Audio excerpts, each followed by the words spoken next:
एक जाने पहचाने और बहुत ज्ञानी न्यूमरोलॉजिस्ट हैं। आपने मुझे मौका दिया है अपने पॉडकास्ट चैनल। हवा हम सबको क्या दिखती है? नहीं। तो अंकों से जोड़ के उनकी क्या वाइब्रेशंस हैं, नंबर जो हैं वो सारे नंबर किसने के प्लेनेट से रूल करते हैं। को दिया गया है 8 नंबर। फिर आ जाता है 9 नंबर, ये भी one of the most powerful. क्या अपनी आप डेट ऑफ बर्थ बताएंगे नीतीश जी मुझे? हाँ, मेरा है 19 फरवरी 1986। उसका सेम असर पड़ेगा कि इसका भी अलग अलग असर पड़ते हैं लोगों पर? बहुत अच्छा आपने सवाल पूछा नीतीश जी। जो आपका 4 नंबर निकल के आ रहा है, 9 भी है, तो अभी 9 की बात करें तो 9 नंबर जो होता है, टॉप 5 जो होंगे उनको कोई भी चार्जेस पे नहीं करना है। वो जो भी बेसिक कंसल्टेंसी लेना चाहते हैं तो वो पूछ सकते हैं। हेलो दोस्तों, मैं नीतीश कुमार यादव, हमारे पॉडकास्ट में आपका स्वागत है। आज हमारे साथ एक जाने पहचाने और बहुत ज्ञानी न्यूमरोलॉजिस्ट हैं जिनका हम पॉडकास्ट करेंगे। जैसे आप देखते हैं कि 2024 कल्ट साइंस के लिए काफ़ी ज़्यादा इम्पोर्टेंट रहा है और बहुत कुछ लोगों ने यूट्यूब के थ्रू और बाकी चीज़ों से सीखा है। और हम भी इसी सीरीज़ में एक न्यूमरोलॉजिस्ट को अपने साथ बुलाए हैं और पॉडकास्ट किए हैं। लास्ट वीडियो हमारा एस्ट्रोलॉजी के ऊपर था, तो चलते हैं उनका परिचय कराते हैं और फिर स्टार्ट करते हैं अपना पॉडकास्ट। तो नमस्कार अंकित जी, कैसे हैं? सबसे पहले नीतीश जी आपको राधे राधे वासुदेव कृष्ण की जय, और आपके सभी व्यूअर्स को राधे राधे वासुदेव कृष्ण की जय। दोस्तों, मेरा नाम अंकित आर जस, मैं सर्टिफाइड न्यूमरोलॉजिस्ट हूं। आपको धन्यवाद देना चाहूंगा कि आपने मुझे मौका दिया है अपने पॉडकास्ट चैनल में इनवाइट करके न्यूमरोलॉजी के बारे में कुछ लोगों को बहुत महत्वपूर्ण और अच्छी बातें शेयर करने को। मैं ये जानना चाहूंगा, जो न्यूमरोलॉजी है जिसको अंग ज्योतिष बोलते हैं। हाँ, देखिए, बेसिकली अगर हम एक बात करें तो numerology it's basically an occult science. अगर हिंदी में बात करें तो इसको कह सकते हैं आप एक रहस्यमय विज्ञान, ऐसा कुछ जो इस दुनिया से परे है। देखिए, मैं आपसे एक बहुत कुछ छोटी सी इसके बारे में कुछ और डिटेल शेयर करने से पहले मैं आपसे कुछ बातें और कहना चाहूंगा नीतीश जी। हवा हम सबको क्या दिखती है? बट वो है ना, हम महसूस कर सकते हैं ना। ऊपर वाले क्या हमें दिखते हैं क्या? कुछ डिवाइन पावर एक है, वो क्या दिखती है? बट वो है ना, महसूस कर सकते हो। अपनी प्रेजेंस भी कहीं ना कहीं हमको और आपको बताती है ना।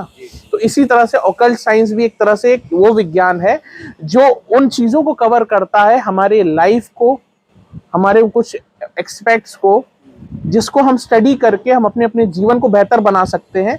साथ में हमारे जीवन में क्या परिस्थितियां या क्या प्रॉब्लम्स, कुछ देखिए, कहीं ना कहीं हमारी जो लाइफ है वो कहीं ना कहीं हमारे सौर मंडल में न्यूमरोलॉजिकली देखा जाए या एस्ट्रोलॉजिकली देखा जाए तो हम लोग को, जब हम अपना ज्योतिष शास्त्र भी पढ़ते हैं, कुछ भी XYZ, अगर हम अपने हिंदू धर्म के हिसाब से भी चलते हैं, तो नवग्रह का बहुत बड़ा रोल बताया गया है हमारे जीवन में।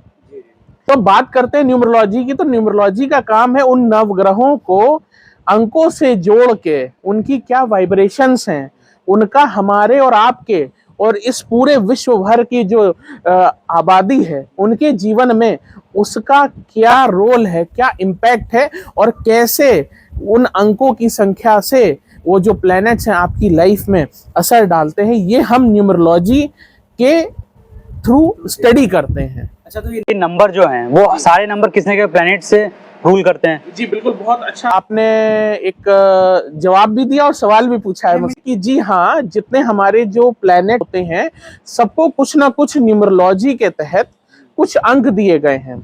जैसे कि 1 नंबर की हम बात करते हैं, न्यूमरोलॉजी में सारा खेल देखिए बता दूं, 1 से लेके 9 अंक तक का ही है, उसके अलावा कोई खेल नहीं है इसमें। बिकॉज क्योंकि 1 से लेके 9 प्लैनेट्स भी बताए गए हैं जो हमारी और आपकी पूरे विश्व की आबादी की लाइफ को इम्पैक्ट करते हैं।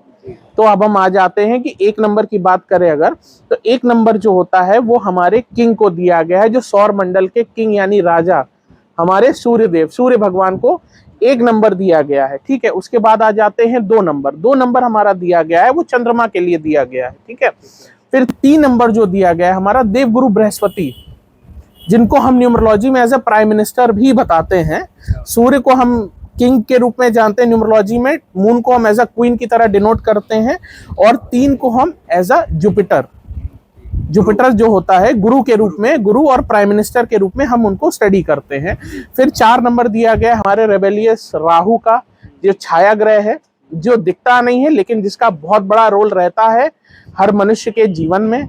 फिर बात आ जाती है 5 नंबर, जो कि हमारी न्यूमरोलॉजी का सबसे, आप कह सकते हैं एक बहुत ही सबसे लकीएस्ट और एक मास्टर कह सकते हैं आप इसको। 5 number one of the best number in numerology. आपने अक्सर देखा होगा यूट्यूब पे, जिसको देखो 5 नंबर 5 नंबर 5 नंबर की बातें करता। 5 नंबर जो होता है वो बुध ग्रह का होता है, ठीक है।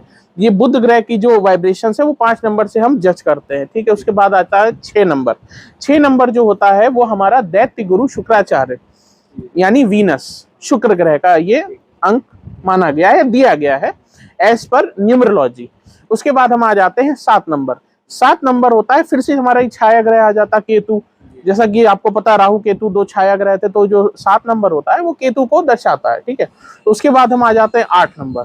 बड़ा इंटरेस्टिंग नंबर है, दुनिया इसी के पीछे बहुत ज्यादा। आप गेस करिए किसका? शनिदेव, एग्जैक्टली, बिल्कुल सही कहा। ये हमारे कर्म फलदाता शनिदेव को दिया गया है 8 नंबर। फिर आ जाता है 9 नंबर। ये भी one of the most powerful numbers. मैं एक बहुत अच्छा रेफरेंस देना चाहूंगा, हनुमान जी। अब आप खुद अपने मुंह से बताइए नंबर किसका हो सकता है? मंगल का। बहुत अच्छा आपने जवाब दिया। तो कहीं ना कहीं हमारी लाइफ में 1 से 9 तक की जो प्लैनेट्स होते हैं इनको ये नंबर दिए गए हैं, और इनकी कुछ क्वालिटीज होती हैं, कुछ वाइब्रेशंस होती हैं जो हमारी लाइफ में जिनका इम्पैक्ट रहता है। जैसे ये नंबर तो हो गए, लेकिन कैसे पता चलेगा कि कौन सा नंबर हमारी लाइफ पे इम्पैक्ट कर रहा है? ये कैसे पता चलेगा? बहुत अच्छा क्वेश्चन है आपका। देखिए, हमारी लाइफ में न्यूमरोलॉजी के जब हम कॉन्सेप्ट की बात करते हैं ना, तो सारा खेल इसमें जो होता है ना, एक कोर नंबर और एक पाथ नंबर। पूरी न्यूमरोलॉजी आपकी इसी पे टिकी हुई है। यानी अगर हिंदी में अगर हम देखा जाए तो आजकल यूट्यूब पे भी काफी ट्रेंडिंग है मूलांक और भाग्यांक, ठीक है ना। तो जैसे सपोज दैट अगर आपकी, क्या अपनी आप डेट ऑफ बर्थ बताएंगे नीतीश जी मुझे? हाँ, मेरा है 19 फरवरी 1996। 19 फरवरी 1996, यानी 19 फरवरी, ठीक है। यानी आपका जब 1 और 9 को जब सम अप कर रहे हैं तो इसका टोटल कितना आ रहा है? 10 आ रहा है। अब भाई हमारे न्यूमरोलॉजी में 1 से 9 तक की अंक है, तो 1 + 0 हमने फिर इसको ऐड ऑन किया, तो 0 तो कोई सिंगल डिजिट पे ले आए, तो क्या हुआ? 1। यानी आपका जो कोर नंबर बेसिकली आप या मूलांक कह सकते हैं वो आपका 1 है। अब 19/2/1996, ठीक। अभी 19/2/1996 का जो फुल हम सम अप करें, यानी 1 + 9 + 2 + 1 + 9 + 9 + 6, ठीक है। तो उसका जो टोटल आ रहा है वो 37 आया, ठीक है ना। अभी 3 + 7 कितना हुआ? 10। अगेन 1 + 0 कितना हुआ? 1। तो 1 हुआ। यानी आपका पाथ नंबर कितना हो गया? 1। यानी आपकी लाइफ में आपकी जो ओवरऑल पर्सनैलिटी है, आपके जो ओवरऑल ट्रेट्स निकल के आएंगे वो 1 नंबर के निकल के आएंगे। यानी जो पावर, जो क्वालिटी एक सूर्य प्लैनेट की, हमारे जो सूर्य देव के वो क्वालिटीज आपके अंदर भी रहने वाली है, चाहे हाँ वो पॉजिटिव हो या नेगेटिव हो। देखिए, एक चीज जान लीजिए, हर चीज के 2 पहलू होते हैं। अगर हमारे अंदर कुछ अच्छाइयां हैं तो कुछ बुराइयां भी हैं। तो आपकी पर्सनैलिटी ओवरऑल रूल करने वाली है सन से। अच्छा, एक चीज और क्वेश्चन इससे आया, जैसे कि आप मान लीजिए 1 तारीख, 10 तारीख, 19 तारीख और 28 तारीख, ये चारों जो तारीख हैं वो टोटल करने पे 1 आ रहा है, पर क्या इसका सेम असर पड़ेगा कि इसका भी अलग अलग असर पड़ते हैं लोगों पर? बहुत अच्छा आपने सवाल पूछा नीतीश जी, और बल्कि ये जो सवाल है ये कहीं ना कहीं मैं चाहता भी था आप मुझसे पूछें, ठीक है। टचवुड आपके जमान पे आ गया। देखिए, होता क्या है कि अब आ जाता है सिंगल डिजिट्स के बाद होते हैं कंपाउंड नंबर, कि मतलब किन 2 के मेल से हमारी वो वैल्यू जनरेट हो रही है, ठीक है ना। अभी समझिएगा बात आप, जो जैसे सपोज दैट आपका जो 1 नंबर आ रहा है वो से आ रहा है 1 और 9 के टोटल से आ रहा है ना। तो अब हम अगर बात करें तो 1 नंबर की जो क्वालिटी होती है वो कहीं ना कहीं लीडरशिप स्किल उनके अंदर होता है। उनके अंदर अगर हम बात करें कि मतलब कम्युनिकेशन पावर उनकी काफी अच्छी मानी गई है। वो कहीं ना कहीं एक लीडरशिप रोल में देखेगा, वो किसी के अंडर में रह के बहुत ज्यादा काम नहीं कर सकते हैं। वो आउट ऑफ द थिंकिंग उनकी रहती है, उनका जो एटीट्यूड रहता है वो कहीं ना कहीं राजाओं की तरह रहता है। तो ये कहीं ना कहीं 1 नंबर की एक प्रॉपर्टी हो गई, ठीक है। अभी जैसे आपका 9 भी है, आपके एक में जो आपका कोर नंबर निकल के आ रहा है 9 भी है। तो अभी 9 की बात करें तो 9 नंबर जो होता है वो सेनापति का होता है, यानी वॉरियर। जो 9 नंबरी व्यक्ति होता है हम उसको एज ए वॉरियर कह सकते हैं। उसके अंदर एनर्जी होती है, यानी उनके अंदर फाइट बैक का जज्बा होता है। उनकी फिजिकल स्ट्रेंथ काफी अच्छी मानी गई है। उनके अंदर जो है किसी भी काम को करने की क्षमता, जिसको कहते हैं ना फायर बहुत सॉलिड होती है। जैसे नहीं कहते कुछ हम आपस में दोस्त से यार बात करते हैं, कोई फ्रेंड लेजी, यार तेरे अंदर बिल्कुल किसी चीज की आग ही नहीं मुझे नजर आती है।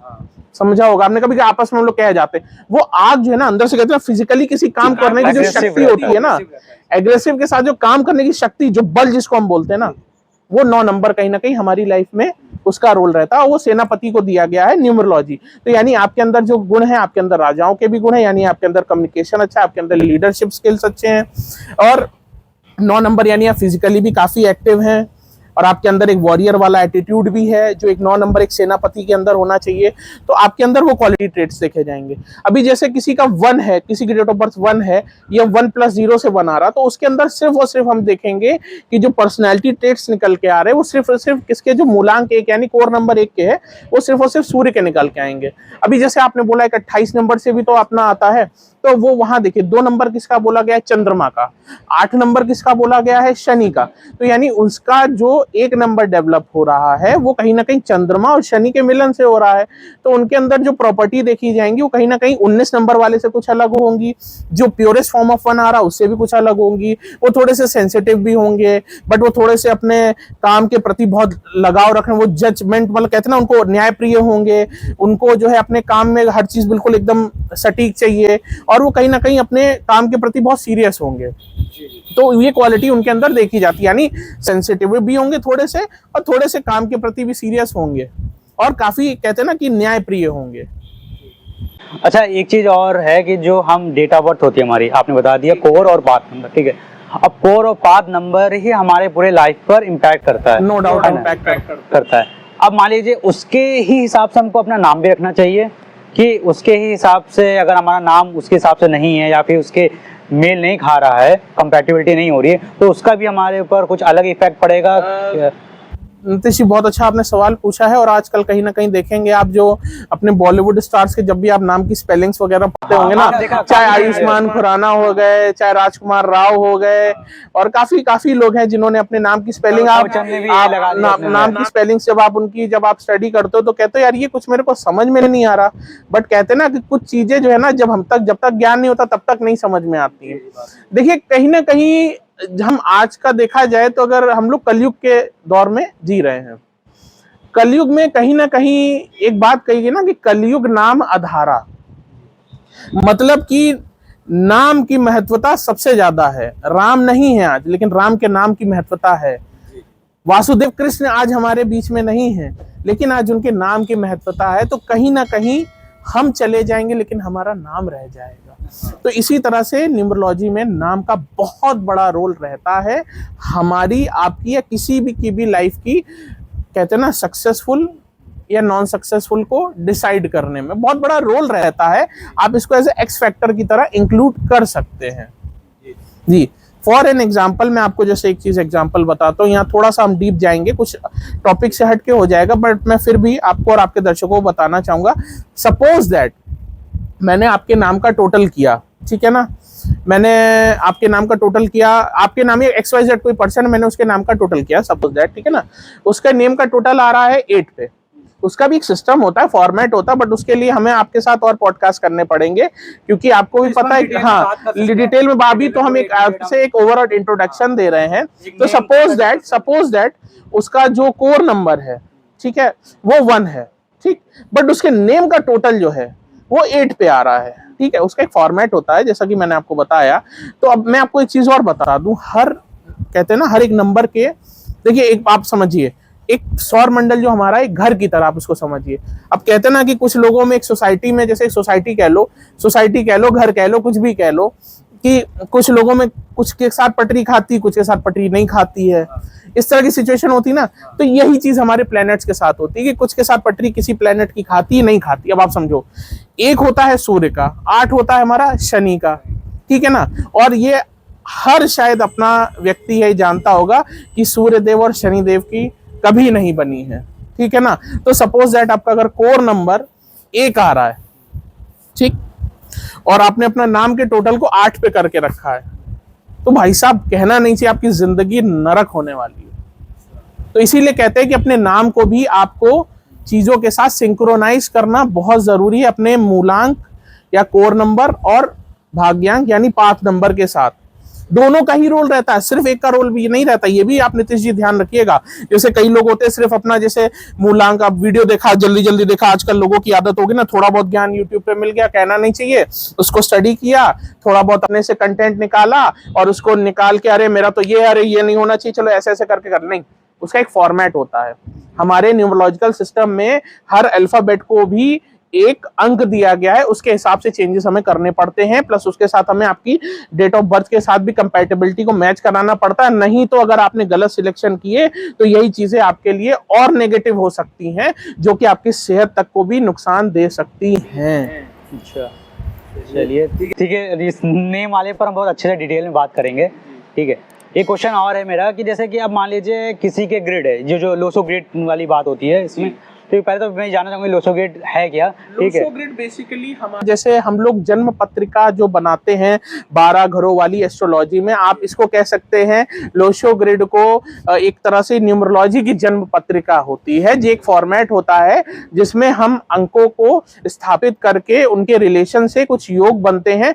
उसके हिसाब से हम आपकी लाइफ की प्रेडिक्शंस को करते हैं कि आपकी लाइफ कैसी रहने वाली है, आपकी ओवरऑल पर्सनैलिटी क्या रहने वाली है, आपके लिए क्या चीजें बेटर रहने वाली है और किस साल में आपके साथ क्या होना चाहिए। तो ओवरऑल ये जो प्रेडिक्शंस है फ्यूचर ये लोशो आप बता सकते हैं। और मैं एक चीज और बताना चाहूंगा आपको, लोशो ग्रिड तो थोड़ा सा एक चाइनीज नेम है जो पूरे ऑल ओवर चाइनीज नेम आप बेसिकली कह सकते हैं, बिकॉज लोशो जो थे वो चाइना से ही सब चीजें थी, बट इसको हम लक्ष्मी यंत्र भी बोलते हैं। अगर हम अपने वैदिक हिंदू पद्धति के हिसाब से देखा जाए तो हम इसको लक्ष्मी यंत्र भी बोल सकते हैं, सैटर्न यंत्र भी हम इसको बोलते हैं। इसमें जो है डिफरेंट ब्लॉक्स होते हैं जिसमें हर प्लेनेट की एक पोजीशन होती है, जिसके हिसाब से हम अपने डेट ऑफ बर्थ को, कोड नंबर को, पाथ नंबर को एसोसिएट करते हैं। उसके हिसाब से जो प्लेन्स कंप्लीट होते हैं उन प्लेन्स के हिसाब से हम आपको प्रेडिक्शंस को देते हैं।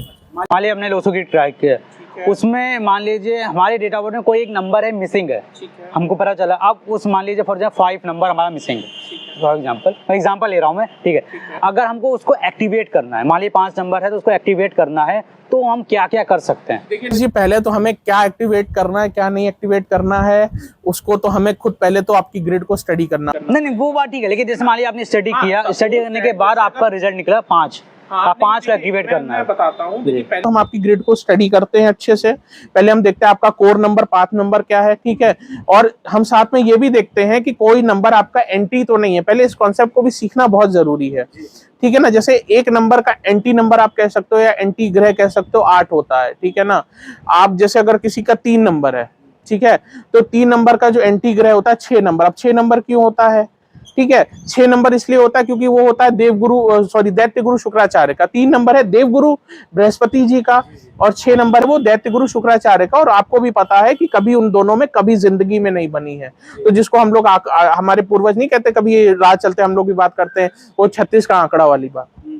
तो जो 36 का आंकड़ा है ना, वो कहीं ना कहीं हम लोगों के जो पूर्वज है ना, वो कहते हैं ना बहुत सॉलिड दिमाग निकाल के लाए। तो पहली बात तो जैसे सपोज दैट जैसे आपने 5 नंबर बोला, नो डाउट। देखिए मैं एक चीज और बता दूं, न्यूमरोलॉजी में 5 नंबर जो होता है वो हमारी लोशो ग्रिड में सेंटर में आता है। और ये बहुत लकी नंबर भी हम इसलिए कह सकते हैं क्योंकि इस नंबर का ना तो कोई दुश्मन है, सब दोस्ती दोस्त हैं एक तरह से देखा जाए तो, दुश्मन तो इसका कोई है ही नहीं। कुछ 1-2 नंबर्स होते हैं जो आप कह सकते हो न्यूट्रल है, मतलब ना अच्छे नंबर, बट ऑलमोस्ट देखा जाए तो इनकी जो रिलेशनशिप है वो सबके साथ ऑलमोस्ट फ्रेंडली ही रही है, ठीक है ना। तो लोशो तो इसीलिए जैसे मान लीजिए सपोज दैट आपका 5 नंबर मिसिंग है, पहले तो हम ये देखते हैं कि क्या उस 5 नंबर की आपको जरूरत है। आपकी ग्रिड में अगर कोई प्लेन एक कंप्लीट होता है, देखिए 3 तरह के प्लेन्स होते हैं, एक इंटेलिजेंस प्लेन होता है, एक इमोशनल प्लेन होता है, एक प्रैक्टिकल प्लेन होता है, फिर एक आपका, तो एक्चुअली 3 प्लेन नहीं कई प्लेन्स होते हैं। विजन प्लेन होता है, आपका एक्शन प्लेन होता है, विल पावर का प्लेन होता है।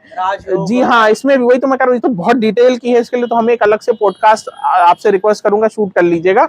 जैसे हमारी कुंडलियों में राजयोग होते हैं, हमारे न्यूमरोलॉजी में भी राजयोग होते हैं। मैं आपको बताना चाहूंगा, जैसे अगर किसी की बर्थ ग्रिड में 4, 5, 6 की लाइन कंप्लीट होती है, ठीक है ना, 2, 5, 8 की कंप्लेंट होती है, 4, 5, 1 is known as golden line of first Rajyog, ठीक है।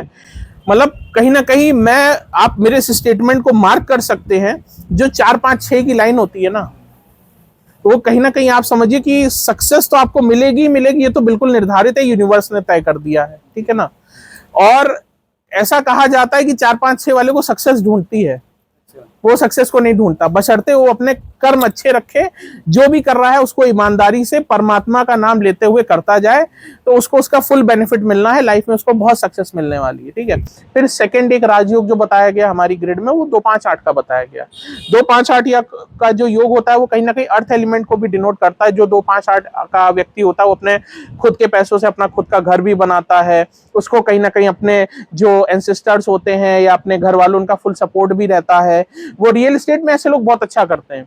अगर किसी की ग्रिड में 2-5-8 कंप्लीट हो, आंख बंद करके बोल दो भाई तू चला जाए या रियल एस्टेट या जमीन से जुड़ा कुछ भी काम कर ले, सक्सेस तेरी तय है, जा मैंने तेरे को दिया मंत्र, आंख बंद करके बोलो। मैं 110% बोलता हूं, उसको 110% सक्सेस में। देखिए एक चीज मैं आपको और बताना चाहूंगा नीतीश जी, न्यूमरोलॉजी जो है ना, ये हमारी पर्सनैलिटी को डेवलप तो करती है, बहुत मदद करती है हमारी पर्सनैलिटी को डेवलप करने में भी। साथ ही साथ न्यूमरोलॉजी हमारी सबसे ज़्यादा मदद करती है हमारे प्रोफेशंस को चूज़ करने में। अच्छा एक बात बताइए, लाइफ में जब आपको पता चल जाएगा कि यार कि हाँ मुझे ये काम करने से बेनिफिट है, या मैं इस काम करने के लिए मेरे को ओवरऑल ऊपर वाले ने, परमात्मा ने भेजा है, मेरे को ये क्वालिटी दी है कि मैं ये काम करूंगा तो बहुत अच्छा रहेगा, तो आपको क्या सक्सेस नहीं मिलेगी क्या? बिल्कुल। तो ऑब्वियसली तो कहीं ना कहीं न्यूमरोलॉजी हमारी मदद करता है कि हमको किस प्रोफेशन में आगे जाना चाहिए, किस प्रोफेशन में आगे नहीं जाना चाहिए। तो मैं तो मानता हूँ न्यूमरोलॉजी कैरियर, वही मैं बात करूँ कि कैरियर डिसाइड करने में बहुत हेल्प होता है। और साथ ही साथ न्यूमरोलॉजी हमारी मदद एक सबसे बड़ी ये करता है कि हमें ओवरऑल पर्सनैलिटी हमारी डेवलप कर देता है। देखिए न्यूमरोलॉजी हमें सिखाता है कि कैसे हमको चीजों को अपनी अलाइन करना है। सबसे बड़ा खेला है कि अपने आप को प्लेनेट के साथ अलाइन कर लो, अपनी प्रॉपर्टीज के साथ अलाइन कर लो, सक्सेस आपको मिलनी है। चलिए एक रेमेडी मैं लेना चाहूँगा अपने व्यूअर के लिए।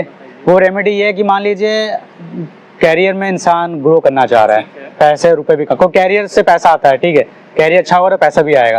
कैरियर को ग्रो करना चाहता है और पैसे रुपए के लिए बिजनेस जो है उसको ग्रो करना चाह रहा है, तो उसके लिए आप कुछ छोटी मोटी जो रेमेडी है जो हर कोई कर सकता है, जिसके लिए इसके पार्ट नंबर या कोर नंबर इनको देखने की जरूरत ना पड़े, ऐसी कोई रेमेडी आप हमारे व्यूअर के लिए? देखिए मैं तो सबसे पहले जो सबसे बड़ी रेमेडी जो मैं बता दूं ना, मैंने अभी आपसे एक बहुत अच्छी बात कही थी, कलयुग नाम आधारा, ठीक है ना।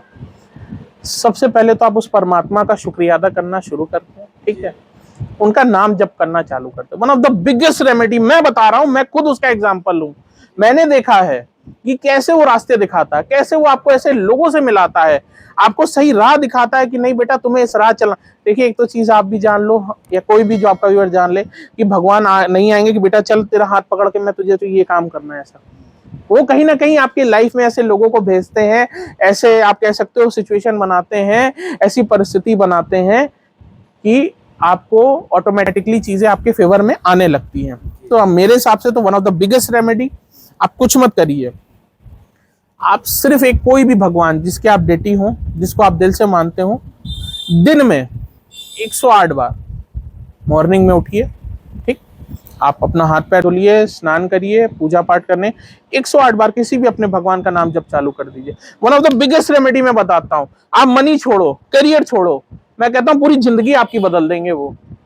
इतनी हमारी परमपिता परमेश्वर में शक्ति है, जिसको मैं बहुत ही ज्यादा मानता हूँ चीजों को। उसके बाद आप सेवा करो, सेवा परमो धर्मा कहीं ना कहीं कहा गया है, ठीक है। सेवा से बड़ा कोई धर्म नहीं, सेवा से बड़ा कोई कर्म नहीं, ठीक। आप सेवा करिए, आप राह चलते जो गरीब लोग हैं, ठीक है, जो मजदूर हैं, आप उनकी सेवा करिए, आप उनको, ठीक है। हमने देखिए एक चीज बता, लोग कहते हैं हमारे पास पैसा नहीं, हमारे पास कुछ नहीं, ऐसा कुछ नहीं है। आज के दुनिया में ऊपर वाले ने पैदा किया तो ऐसा नहीं, अगर 4 रोटी लेके चल रहे हो ना, तो अगर कोई गरीब देखेगा उसको 1 रोटी दे दोगे ना, तो वो भी तुम्हें को दुआ दे देगा भाई मेरे। तो सब कहने की बातें, मेरे पास तो सेवा करने के लिए दिल चाहिए और भाव चाहिए। आपके मन में आ रहा है कि नहीं आ रहा है? जी हाँ, ये सब बिल्कुल तकियानूसी बातें हैं ऊपर वाले ने, ये सब बिल्कुल मुझे तो बेवकूफी भरी बातें लगती, ठीक। उसके बाद आप गौ सेवा, आप गाय को हरा चारा खिलाइए, आलू खिलाइए, रोटी खिलाइए, ठीक है ना।